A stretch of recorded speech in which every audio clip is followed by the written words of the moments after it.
Halo teman-teman semua, kembali lagi di seri filsafat online yang akan membahas tentang politik ya, filsafat politik. Nah, kali ini kita akan membahas seorang filsuf yang juga masuk dalam kategori kontemporer dan sangat berpengaruh pemikirannya dalam diskusi tentang identitas dan multikulturalisme. Namanya adalah Charles Taylor. Nah, kemarin kita sudah bahas tentang Michel Foucault ya. Kalau kemarin Foucault itu kan mengajak kita untuk memahami kekuasaan dan pengawasan lewat panoptikonnya ya. Nah, kalau Taylor ini mengajak kita melihat persoalan yang jauh lebih personal, yaitu perkara pengakuan, validasi.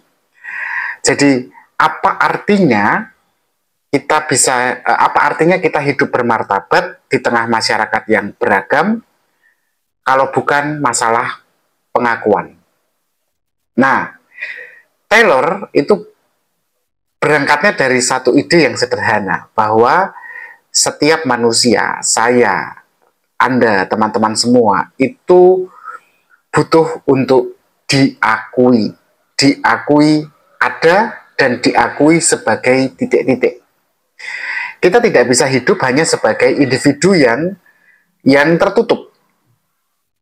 Identitas kita itu kan perlu akhirnya, itu kan. Nah, identitas itu sendiri dibentuk lewat hubungan antara kita dan orang lain.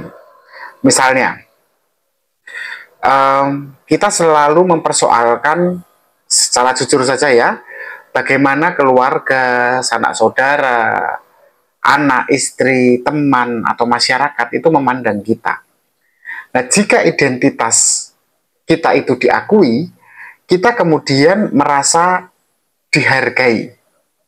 Tapi kalau sebaliknya, identitas kita itu ditolak, atau mereka salah memahami identitas kita, atau kita diabaikan, maka kita akan merasa terasing, atau dalam bahasa sehari-harinya kita merasa terhina. Nah, inilah yang kemudian oleh Taylor disebut sebagai politics of recognition, atau politik pengakuan. Jadi, dalam teorinya Taylor, dia menekankan bahwa keadilan itu bukan hanya soal distribusi harta benda, distribusi ekonomi, tapi juga soal penghargaan terhadap identitas. Identitas apa? Identitas itu bisa dalam bentuk budaya, bisa dalam bentuk bahasa, identitas itu juga bisa dalam bentuk agama, dan tentu saja gender ya, perempuan, laki-laki, dan juga identitas lainnya dalam konteks kelompok-kelompok sosial tertentu. Contoh sederhananya begini. Ada seorang anak yang berbahasa daerah di sekolah. Lalu dia ditertawakan karena bahasanya atau logatnya dianggap kampungan, deso. Nah, itu sebenarnya bukan sekedar bullying biasa. Kalau teman-teman perhatikan, menertawakan itu adalah bentuk penyangkalan identitas. Anak itu yang tadi yang berbahasa daerah atau berlogat daerah itu bisa merasa bahwa budaya dan asal-usulnya tidak berharga. Dia bisa malu pada identitasnya sendiri. Nah, dalam konteks yang jauh lebih besar, ketika kita melihat isu minoritas misalnya kita melihat isu tentang perempuan, kita melihat isu tentang LGBTQ misalnya, kita melihat isu tentang masyarakat adat atau masyarakat lokal tertentu yang minoritas gitu misalnya, komunitas agama misalnya. Nah, ini bisa menjadi masalah. Mereka dalam komunitas-komunitas itu misalnya yang merasa terasingkan itu seringkali menuntut bukan ekonomi, bukan hak ekonomi, bukan masalah miskin atau kaya, bisa makan atau tidak, tetapi pengakuan atas identitas mereka yang berbeda dari mayoritas.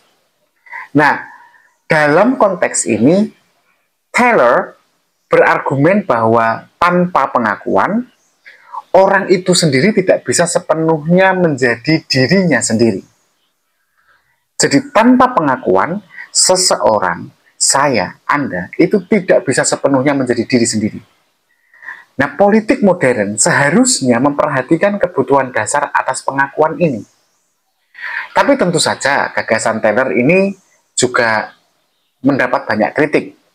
Sebagian pemikir khawatir kalau politik yang dipromosikan oleh Taylor, politik pengakuan, itu bisa justru malah memecah masyarakat. Karena begini, kalau setiap kelompok menuntut pengakuan khusus, apakah itu tidak justru membuat fragmentasi atau perpecahan, pembedaan identitas ini orang apa, ini orang apa, ini orang apa. Padahal kestabilan politik itu membutuhkan persatuan, sambil tetap menghargai tentu saja perbedaan keragaman itu tadi ya. Nah, disinilah relevansi pembahasan Taylor dengan kehidupan kita hari ini. Kalau teman-teman perhatikan di era media sosial ya, politik identitas ini kan sangat kuat sekali. Dari satu sisi, politik identitas ini positif, karena kelompok yang dulunya terpinggirkan kini mulai punya suara. Tapi pada sisi yang lain, polarisasi menjadi semakin tajam. Orang jadi lebih gampang mengkotak-kotakkan antara kita, saya, dan kamu, kami, dan kalian. Kami versus mereka. Nah, Taylor sendiri mengingatkan kita bahwa memang pengakuan itu penting, tapi harus ditempatkan dalam bingkai martabat universal, istilah dia.